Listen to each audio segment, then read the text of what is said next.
When chaos erupts and backup is minutes away, sometimes it's not the badge that saves the day, it's a stranger. In these 10 insane real-life moments, civilians stepped in when police were outnumbered, outmatched, or on the brink. Let's dive in. You're gonna be all right. Listen, you're gonna be okay. Rogers, Arkansas, July 27th, 2024. Arkansas State Police Trooper Alexandria Duncan was monitoring traffic near the 83-mile marker when a vehicle sped past her patrol unit at a staggering 114 miles per hour. The driver, later identified as 26-year-old Angel Zapet Alvarado, showed no intention of stopping, even as Trooper Duncan activated her emergency lights and sirens.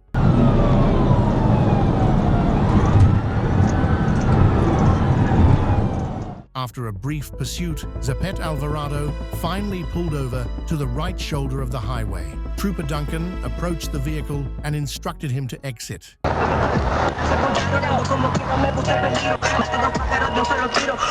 She quickly noticed his hand still on the gear shift, seemingly ready to flee. Acting swiftly, she removed his keys from the ignition to prevent him from driving off. However, Zapet Alvarado ignored repeated commands to exit the vehicle and began resisting her attempts to remove him. When he refused to comply, Trooper Duncan deployed her taser, but the situation rapidly deteriorated.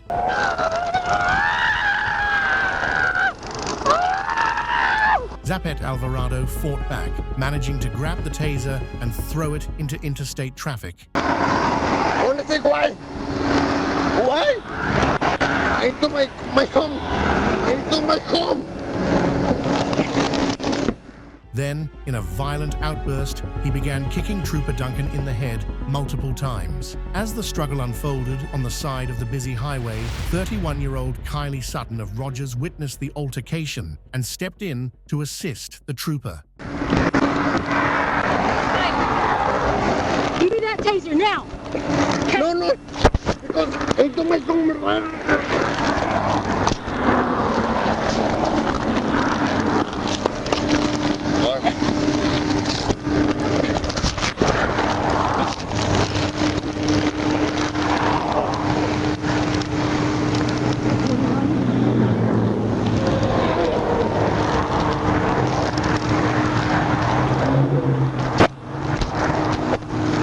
Amid the chaos, Trooper Duncan drew her service weapon and fired a single round. Stop! Move! Move! Move! Move! They shoot you!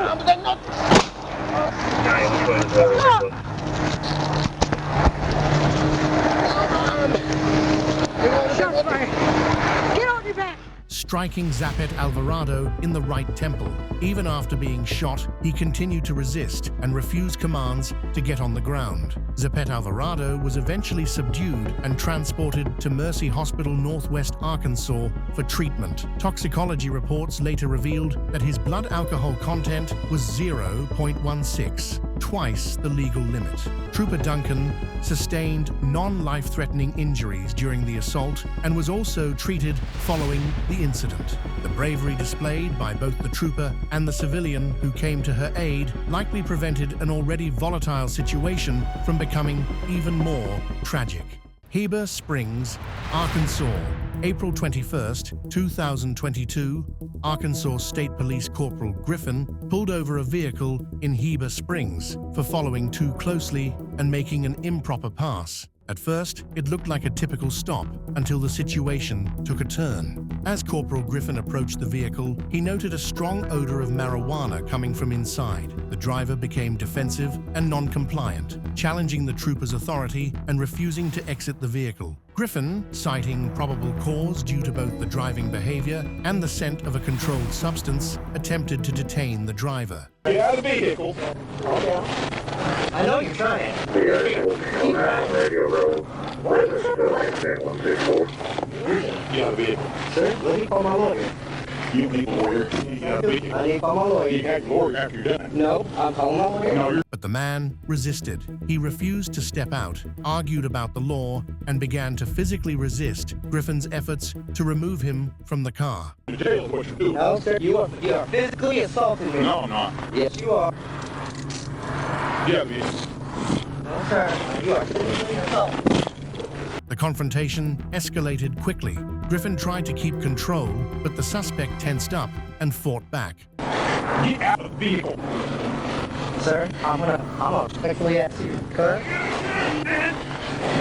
That's when a passerby, seeing the struggle unfold, pulled over and ran toward the trooper. Without hesitation, the civilian jumped in to help. We're in trouble, bro.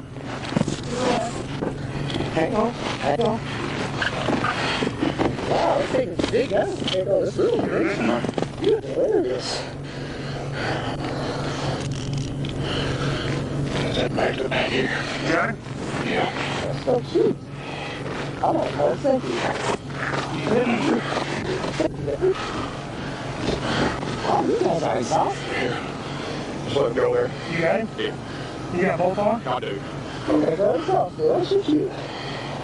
After the suspect was secured, the Good Samaritan explained he had drawn his firearm while approaching, not to threaten, but out of concern that the suspect might have been reaching for a weapon during the scuffle. His quick thinking and calm presence helped bring the confrontation to a safer conclusion. Corporal Griffin later thanked the man, noting that his assistance may have prevented serious injury or worse.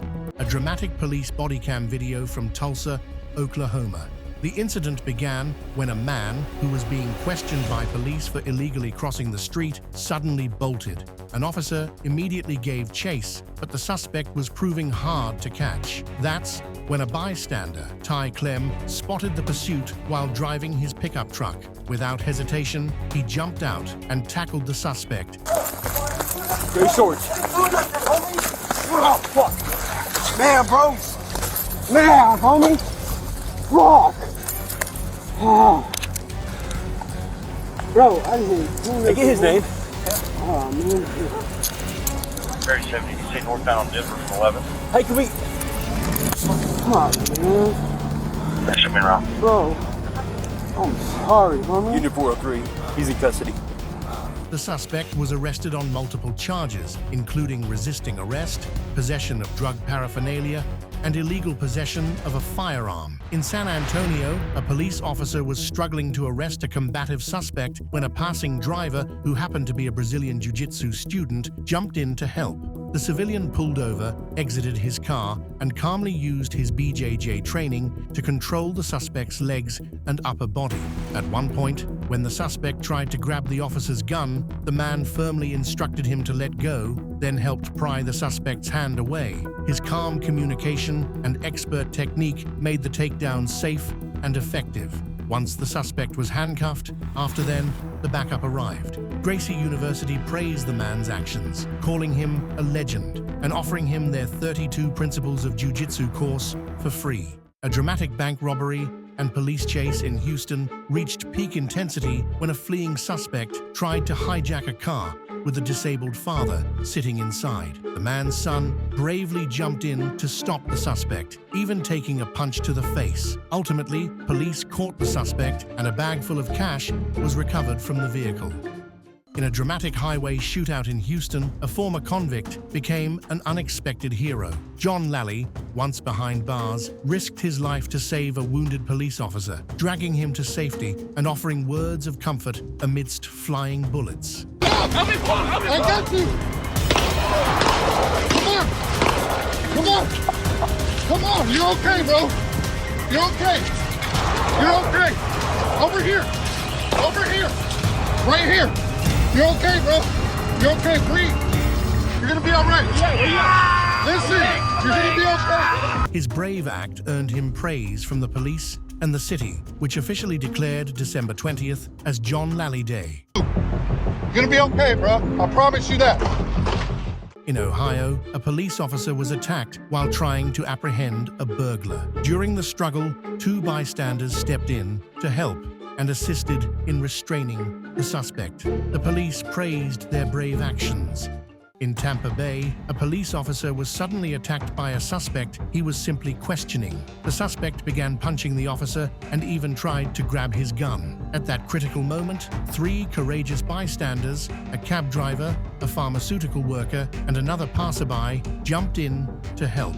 Together, they managed to subdue the man and save the officer. Though the officer was injured, he survived, and the suspect now faces charges of assault and theft. The heroic actions of those three everyday heroes are being praised across the city. In the middle of a sweltering Texas day, two officers were chasing a suspect who had fled from a stolen vehicle stop. The chase was intense. One officer began to tire under the heat and heavy gear. That's when Jimmy Davis, a passing driver and former security guard, stepped in. What's up? Yeah.